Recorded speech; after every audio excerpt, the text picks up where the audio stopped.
Introvert হওয়া একটা অভিশাপ। সমাজের কাছে, মানুষের কাছে আমরা যত শান্তশিষ্ট, ভদ্র, চুপচাপ, নিজের মতো থাকা মানুষ, কিন্তু আমাদের মাথার ভেতর চলে প্রচণ্ড শব্দ, নিজের সাথে নিজের লড়াই। যেই ঘটনা কখনো হবেই না, ওই ঘটনার চিন্তাই ভাবতে ভাবতে জীবনের অর্ধেক সময় পার হয়ে যায়।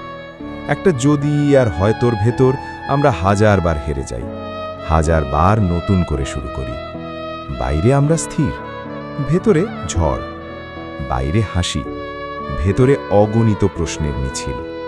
কেউ বুঝতে পারে না, আমরা কথা বলি না বলে আমাদের বলার কিছু নেই, এটা একদম ভুল।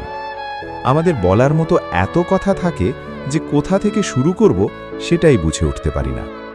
ভিড়ের মাঝে দাঁড়িয়ে আমরা সবচেয়ে একা অনুভব করি।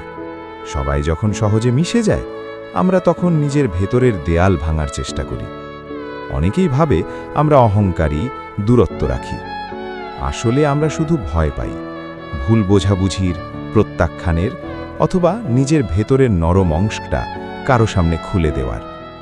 রাতে ঘুমাতে গেলে দিনের ছোট ছোট কথাগুলো বারবার রিপ্লে হয় মাথার ভেতর। ওটা না বললেই ভালো হতো, ওভাবে তাকালো কেন? এইসব অদৃশ্য প্রশ্নে মনটা ক্লান্ত হয়ে যায়। তবুও ইন্ট্রোভার্ট হওয়া পুরোপুরি অভিশাপ নয়। এটাই আমাদের গভীর করে, মানুষ চিনতে শেখায়, অল্প কিছুর মাঝেও শান্তি খুঁজে নিতে শেখায়। আমরা কম বলি, কিন্তু যখন কাউকে আপন করি, মন খুলে দিই পুরো আকাশটা। কারণ আমাদের নীরবতা দুর্বলতা নয়, এটাই আমাদের শক্তি। হয়তো আমরা সবার মতো নই, কিন্তু আমরা মিথ্যা নই। আমরা ভিড় নই, আমরা